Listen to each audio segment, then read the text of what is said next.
குபேரனை பற்றி சில விஷயங்கள் நம்ம இப்போ பார்ப்போம் இந்த வீடியோவில். குபேரனுடைய செல்வத்திற்கு சங்க நிதியும் பதும நிதியும் காரணமானவர்கள். சங்கு என்பது கோடி கோடி மதிப்புள்ளது. இதற்கு சங்க நிதி என்று பெயர். பதுமம் என்பது சங்கத்தை விட மிக மிக அதிகமானது. இது கோடி கோடி கோடி தொகை ஆகும். திருநாவுக்கரசர் குபேரரை பற்றி பாடின பாட்டை இப்போ பார்ப்போம்.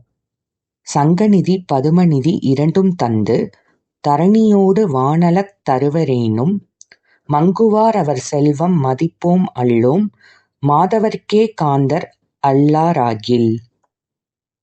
இப்ப திருமூலர் பாடின பாட்டை பார்ப்போம் குபேரனை பற்றி.